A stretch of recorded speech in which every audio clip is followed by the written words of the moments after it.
साथ जुड़ चुके हैं अनुज गुप्ता सर। सर बहुत बहुत स्वागत है आपका फिर कैरी पर। नमस्कार। यहाँ पर सर के साथ हम आगे की चर्चा कंटिन्यू करें उससे पहले आप सभी लोगों के लिए पोल पर एक क्वेश्चन लगा हुआ है, जहां पर जाकर के आप लोगों को वोटिंग स्टार्ट करनी है। और इस सेशन के लास्ट में हम अनुज सर से भी जानेंगे कि उनका नजरिया जो है वो आपके वोटिंग रिजल्ट पर क्या है।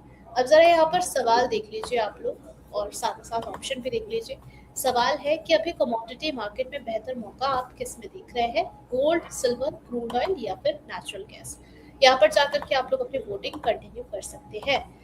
सर सबसे पहले तो गोल्ड के प्राइसेस से ही हम शुरुआत करना चाहेंगे। जिस तरीके से ग्लोबल अनसर्टेनिटी के बीच में हमने गोल्ड को एक रेंज पे आते हुए देखा, और अब हमने देखा इस पे एक डिक्लाइन भी, एक मेजर डिक्लाइन आता हुआ भी नजर आया है। फंडामेंटली आप समझना चाहेंगे गोल्ड के फंडामेंटल्स अभी आप कैसे देख रहे हैं?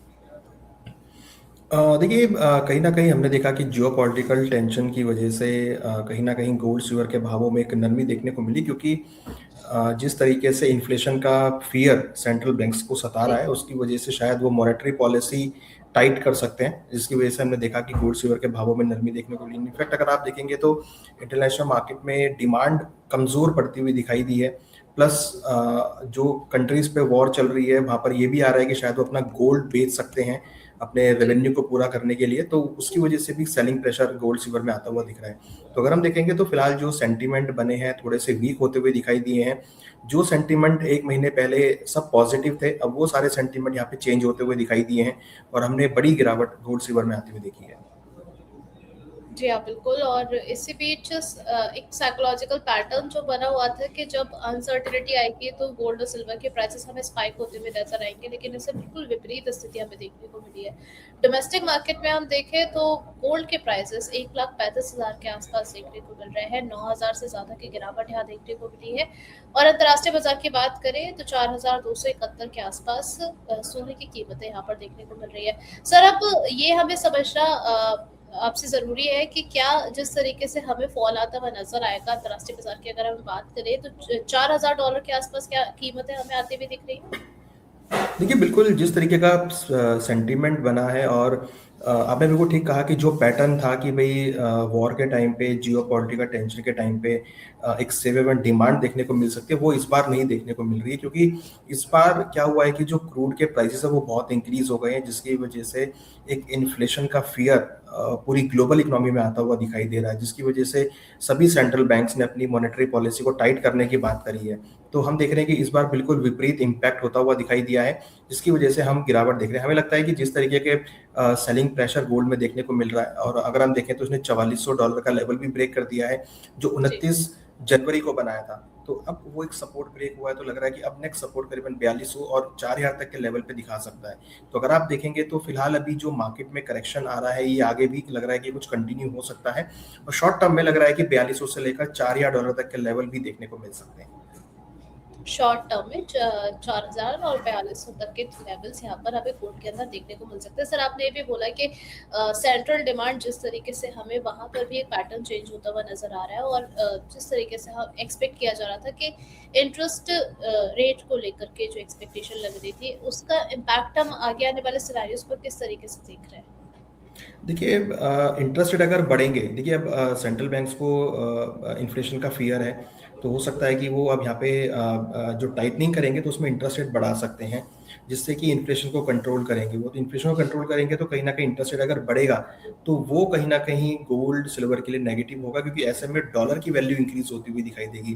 अगर आप देखेंगे तो डॉलर इंडेक्स करीबन 100 के ऊपर ट्रेड करता हुआ नजर आ रहा है, तो डॉलर की जो वैल्यू है वो यहाँ पर बढ़ रही है, तो उसके विपरीत गोल्ड का ट्रेंड देखने को मिलता है। और हमें लगता है कि अगर मॉनेटरी टाइटनिंग होती है तो फिर गोल्ड सिल्वर के भावों में नरमी आ सकती है। हालांकि अभी जो मार्केट गिर रहा है वो इसी एक्सपेक्टेशन में गिर रहा है कि आगे सेंट्रल बैंक्स मॉनेटरी टाइटनिंग कर सकते हैं।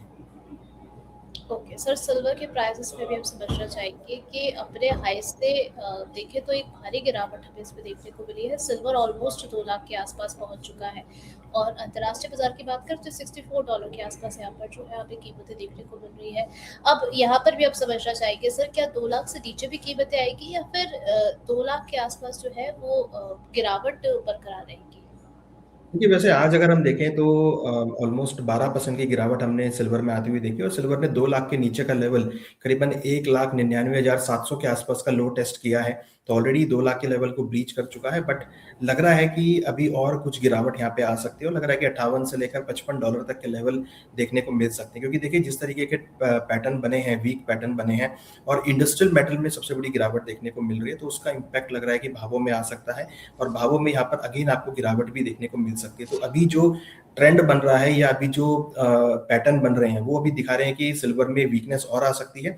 नॉट ओनली सिल्वर, जो इंडस्ट्रियल मेटल है सभी में गिरावट देखने को मिल रही है।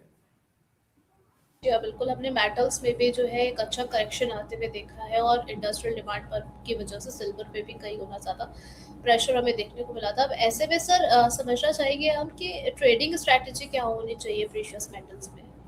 देखिए, हमें लगता है कि अभी फ़िलहाल खरीदारी तो नहीं करना चाहिए, वेट एंड वॉच करना चाहिए, क्योंकि अभी एक तो फाइनेंशियल ईयर की क्लोजिंग है, प्लस गोल्ड के जो फ्यूचर कॉन्ट्रैक्ट है उनकी भी एक्सपायरी है, तो बेटर है कि थोड़ा वेट करना चाहिए। और हमें लगता है कि ये हफ्ता, क्योंकि ये हफ्ते में इंडियन मार्केट में हॉलीडेज़ भी हैं, तो हमें लगता है कि जो इन्वेस्टर हैं उनको थोड़ा वेट करना चाहिए। अभी भावों में कुछ और गिरावट आ सकती है, तो गिरावट पे ही खरीदारी करें। करंट रेट मुझे लगता है कि अभी भी थोड़े से लग रहे हैं कि गिरावट यहाँ पर आ सकती है, तो करंट रेट पे बचना चाहिए अभी।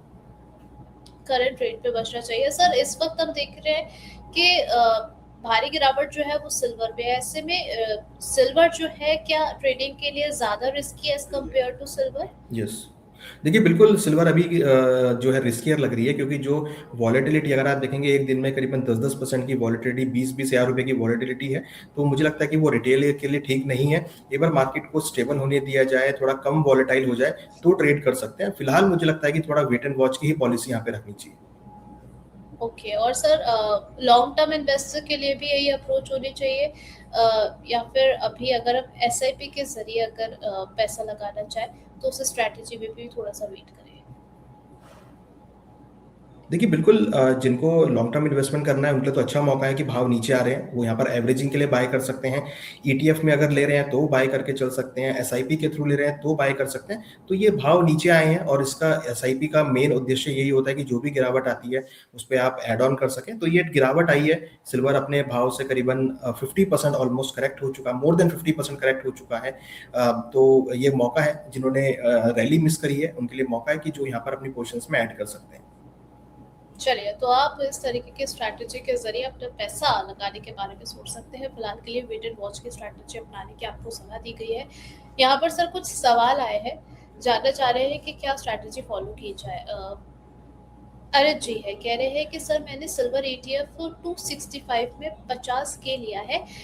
मुझे जुलाई में इस पैसे की ज़रूरत है, तो जुलाई तक जो है वो कितना आ जाएगा चांदी? देखिए, हमें लगता है कि जुलाई के महीने तक तो इसमें सुधार आना चाहिए, क्योंकि वॉर लग रहा है कि जल्दी ही खत्म हो सकता है, क्योंकि जिस तरीके से ट्रम्प साहब बात कर रहे हैं, तो चांसेस है कि रिकवरी आ सकती है। तो जुलाई तक तो मुझे लगता है कि होल्ड करना चाहिए और हमें लगता है कि जुलाई तक इसमें रिकवरी आपको देखने को मिलेगी। अब सर यहाँ पर ये भी सवाल सबके मन में आ रहा है क्योंकि जिस तरीके से नीचे के लेवल से हमें एक बार पहले भी प्राइसेस में जो है वो दोबारा से बाउंस बैक आता हुआ नजर आया है। दोबारा से जो है सिल्वर और गोल्ड दोनों ने ही जो है हाइस की तरफ रैली शुरू की है। वैसे में क्या जहाँ पर कीमतें हमें डाउन साइड पे देखने को मिल रही है, क्या कीमतें यहाँ पर सस्टेन करेगी या फिर कुछ दिनों के बाद में हमें दोबारा यहाँ से जो है वो हायर लेवल पर सोना चांदी जाता हुआ नजर आएगा? देखिए, फिलहाल अभी तो अगर आप देखेंगे तो सेंटिमेंट थोड़े से वीक हैं। अभी लगता है कि भावों में थोड़ी आपको मिला-जुला कारोबारी देखने को मिलेगा। बट हाँ, अप्रैल के महीने से हमें लगता है कि मिड ऑफ अप्रैल से एक रिकवरी आ सकती है, क्योंकि हमारा मानना है कि जल्दी ही वॉर के ऊपर कोई डिसीजन आ सकता है या वॉर थोड़ी स्लो हो सकती है। हालाँकि कुछ स्लो हुई भी है पहले के मुकाबले, तो लग रहा है कि धीरे-धीरे टाइम बीतेगा तो वॉर में कुछ कमी देखने को मिलेगी, फिर उससे मार्केट में सुधार आता हुआ दिखाई देगा। तो हमें लगता है कि मिड ऑफ अप्रैल से ये मार्केट जो है थोड़ी सुधार की तरफ जाती हुई दिखाई दे सकती है। ओके। एंड सर ईटीएफ में भी हमने देखा कि अच्छी खासी गिरावट वहाँ देखने को मिली है। अब जो है कीमतें भी कई गुना ज़्यादा दी जा चुकी है, तो जिनके पास ईटीएफ ऑलरेडी उस पे इन्वेस्टेड है उनको होल्ड करने की सलाह आपकी रहेगी या फिर अभी अगर थोड़ा बहुत बाउंस बैक आता है तो वहाँ पर निकलने के बारे में सोचें? देखिए, मुझे लगता है कि होल्ड करना चाहिए, क्योंकि ईटीएफ में तो आप लाइक लॉन्ग टर्म इन्वेस्टमेंट करते हैं, इन्वेस्टिंग स्ट्रेटेजी होती है, वहाँ पे ट्रेडिंग तो होती नहीं है। बट हाँ, अगर आप लॉन्ग टर्म इन्वेस्टमेंट कर रहे हैं, तो होल्ड करना चाहिए। आई एम श्योर कि अगर आपका 3 से 5 साल का व्यू है, डेफिनिटली आपको अच्छे रिटर्न्स देखने को मिलेंगे। तो ईटीएफ में तो कोई प्रॉब्लम नहीं है, आप उसको लॉन्ग टर्म 3 से 5 साल का लॉन्ग टर्म लेकर आप होल्ड करके चल सकते हैं। चलिए, तो इन्वेस्टिंग पर्पज से अगर आपने लिया है तो आपको होल्ड करने की यहाँ पर सलाह दी गई है। इसी तरीके के सर सवाल और आ रहे हैं कि क्या हमें सिल्वर जो है वो खरीदना चाहिए, गोल्ड खरीदना चाहिए फिलहाल, और सिल्वर पे क्या हमें बाउंस बैक अगर देखने को मिलेगा तो 2,20,000 टच करता हुआ नजर आएगा चांदी। देखिए बिल्कुल बाउंस बैक आपको ज़रूर देखने को मिलेगा, बाउंस बैक में कोई प्रॉब्लम नहीं है। अभी हम देखेंगे तो मॉर्निंग से ही काफ़ी अच्छा बाउंस बैक भावों में आता हुआ दिखाई दिया है, तो बाउंस बैक तो हमेशा रहता है मार्केट में। बट ओवरऑल अगर आप देखेंगे तो एक मिड टर्म में ट्रेंड थोड़ा डाउन हुआ है, बट हाँ इंट्राडे में ज़रूर अपने लोअर लेवल से रिकवर हुआ है। तो अगेन अगर लोअर लेवल्स मिलते हैं तो वहाँ पे रिकवरी देखने को मिल सकती है। बट हाँ फिलहाल शॉर्ट टर्म में इन्वेस्टर्स के लिए थोड़ा वेट एंड वॉच करने की सलाह रहेगी।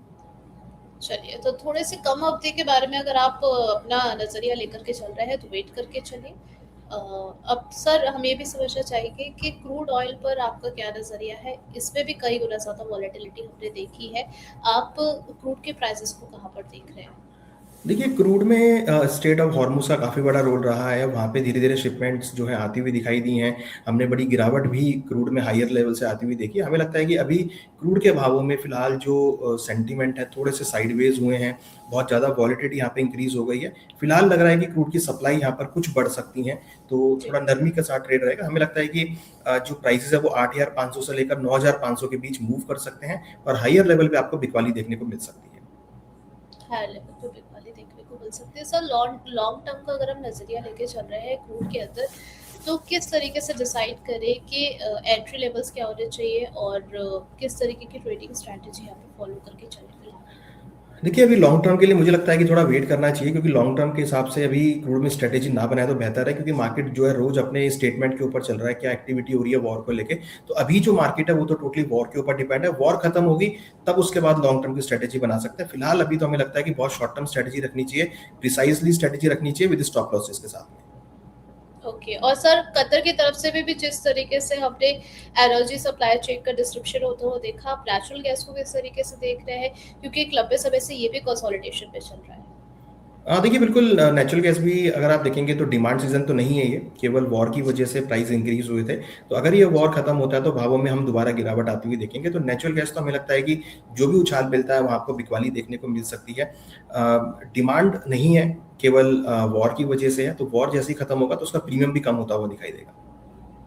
चलिए, तो यहाँ पर जो है नेचुरल गैस, क्रूड और साथ ही साथ गोल्ड सिल्वर को लेकर के सर ने आपको सजेस्ट किया है, क्या स्ट्रैटेजी आपको फॉलो करके चलनी है। खरीदारी करने के बारे में सोच रहे हैं तो आप थोड़ा सा वेट एंड वॉच करके चलिए। एक आखिरी सवाल यहाँ पर नितीश जी का ले लेते हैं। कह रहे हैं कि सर जिस तरीके से डिक्लाइन हमें सिल्वर में आता हुआ दिख रहा है, क्या आप 1.5 लाख का नीचे के लेवल्स देख रहे हैं सिल्वर में या फिर नहीं? देखिए अभी तो नहीं देख रहे हैं फिलहाल। हमें लगता है कि 190 180 मैक्सिमम लोअर लेवल होगा, जो कि करीबन 50 से लेकर $55 के आसपास का होगा। तो ज़्यादा गिरावट तो नहीं है, जितना भाव नीचे आ रहा है उतनी तेजी से रिकवरी भी हम यहाँ पे देखेंगे। फिलहाल अभी जो मार्केट है वो काफ़ी डाउन हुआ है, तो ज़्यादा लिमिटेड अब डाउन साइड यहाँ से नहीं दिख रहा है। चलिए, तो ज़्यादा तो नहीं दिख रहा है, लेकिन थोड़ा बहुत लेवल सर ने अपने इनिशियल कमेंट्री में मेंशन किए थे। नितीश जी, आप वहाँ पर जाकर बिल्कुल वॉच कर सकते हैं। वोटिंग रिजल्ट देख लेते हैं। सवाल था कि आपने कमोडिटी मार्केट में किस पे मौका सबसे ज़्यादा बेहतर आप देख रहे हैं, गोल्ड, सिल्वर, क्रूड या फिर नेचुरल गैस? 54% वोटिंग गोल्ड की तरफ है, 20% वोटिंग सिल्वर और 20% ही क्रूड ऑयल की तरफ देखने को मिली है, और नेचुरल गैस की तरफ 6% वोटिंग हमें देखने को मिली है। सर वोटिंग रिजल्ट पर आपका वोट किस तरफ जा रहा है इन चार ऑप्शंस में से? देखिए मुझे लगता है कि डाउन साइड में मार्केट थोड़ा-सा रहेगा। इवनिंग में यूएस मार्केट खुलेगा तो थोड़ी नरमी और आ सकती है। तो बेटर है कि एक बार यूएस मार्केट खुले तब उसके बाद डिसीजन लें, क्योंकि हम देखते हैं जनरली यूएस मार्केट के अंदर भी वही ट्रेंड फॉलो होता है। तो आज मॉर्निंग में वीकनेस देखने को मिली है। यूएस मार्केट खुलेगा तो